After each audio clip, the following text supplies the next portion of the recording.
Yeah, my people, um, please, I am here to lend my voice on this trending issue in Nigeria. This thing that has happened and have been making round the social media, the news is all over, and people are saying different things. I don't want to dwell on what I don't want to dwell on the differences of the stories that is making around the social media, but I have a point that I want to stress out here. My people, the Igbos, used to say in an adage, na arụrụ ala gba afọ, ọghọ omenala. When an evil deed or a particular evil action lasts up to a year, it will now become a tradition that could be practicable by anyone who chooses to practice it. You see, this news of the EFCC man that was unalived by the young man that they went to his house. Now, looking at the two versions of this story, let me touch these two versions of this story so that I can strike a balance and let you know what is my own concern about this whole drama. Yes, I call it a drama because indeed it is a drama, and I'll tell you why I call it a drama. Now, one story have it that this guy is a Yahoo boy. Another story now have it that this guy is a medical doctor who is actually living in the same apartment with his father. Now, either way, whether he is a Yahoo boy, which I am not and will never be in support of that. If he is a Yahoo boy, or if he is a medical doctor, now tell me, look at this now. Look at this very point. What will make EFCC to embark on an arrest in the middle of the night to the extent of the act of breaking the door? Isn't that a criminal act? Break and entry. Now, is there or were there no police station in that community, in that locality, in that area, in that state? Couldn't they have contacted the police? They didn't do that. They just went. And I heard the story that when they were knocking at the door, and the young man asked, I wasn't there allegedly, and the young man asked, who are you? They said they introduced themselves as the EFCC, that they should open the door, that the young man should open the door. The young man, according to the story, allegedly, which I wasn't there, reached out to the police. And the police now told him that they don't have any idea of any EFCC coming into town for any arrest, which by law, that is what EFCC could have done. Okay? Now, that aside, look at the attitude of the police. If somebody had given you a distress call, explaining the situation he finds himself, what stops the police, the Nigerian police, from coming, whether they were EFCC or not, seeing that the life of this person and the people around him now were in danger? Why didn't the police show up?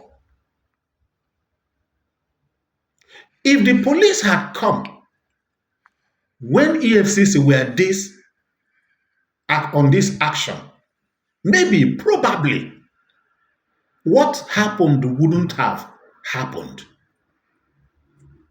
But police did not show up. Allegedly, because that is the story I heard. Allegedly, I wasn't there. Now, why would the EFCC go to somebody's house in the night, breaking door, forceful entry? And what do you expect the owner or the occupants of that building to do? What do you expect them to do? I have watched a video where this same EFCC scaled the fence, broke into the house of these boys, not just to arrest them, but to extort money. They were using POS, and these boys were making transfer to them. Who doesn't know that these things are happening? Now, in all this, where the point I have to make now, where I have an issue on this whole thing now, the reason why I have to talk about this, if it were to be because of EFCC's rascality and this one happened, I wouldn't have said anything.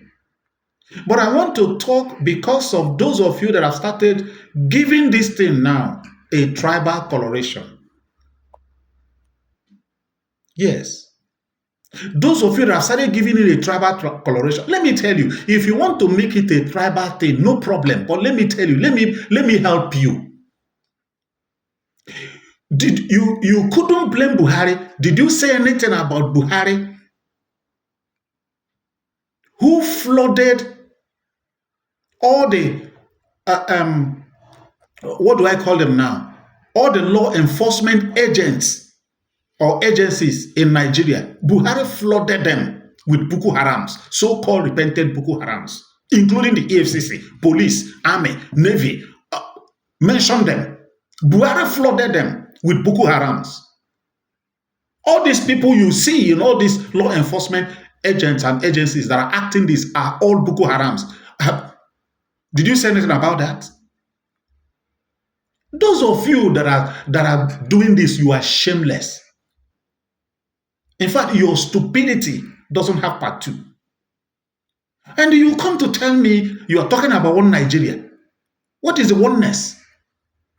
That you see something that is wrong, instead of you to vehemently condemn it and say, no, this thing is not good, it is bad, and you are giving it a tribal coloration, so that what will happen? So that what will happen? You see how stupid you guys are. Now,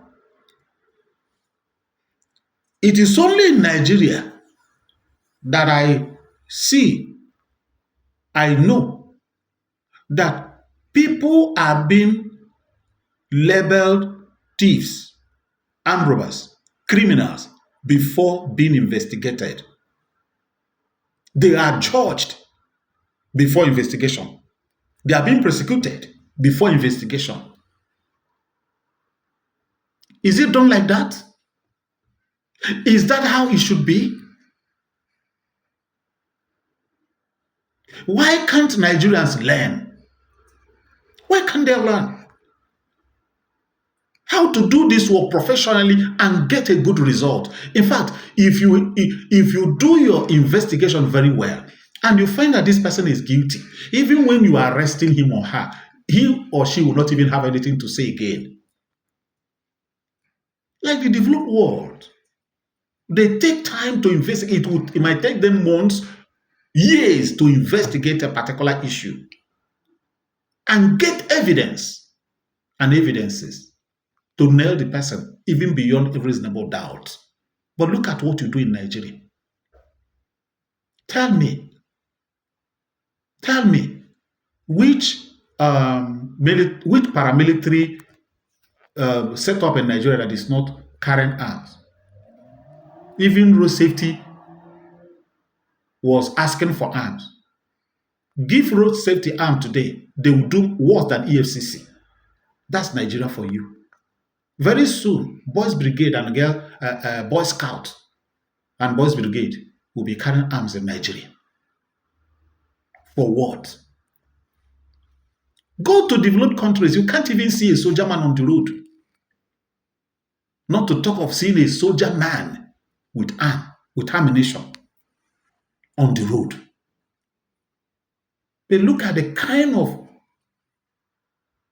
rubbish you do in Nigeria. And you have the guts, you have the effrontery to give this that have just happened. A lot of people have fallen victim. Looking at the security situation in Nigeria, a lot of people have fallen victim to this, and you are giving it a tribal coloration. You can't even drive on Nigerian roads freely with your car, with your particulars, everything intact, without facing embarrassment from the police, from Nigerian police. A young boy with a fine car is a fraudster in Nigeria. So no young boy in Nigeria can make money legitimately. I am not, and I will never, God forbid me, supporting fraudulent practices and fraudulent activities. It is bad. But does that mean that there is no genuine hustlers in Nigeria? What about these ones that have traveled outside the country?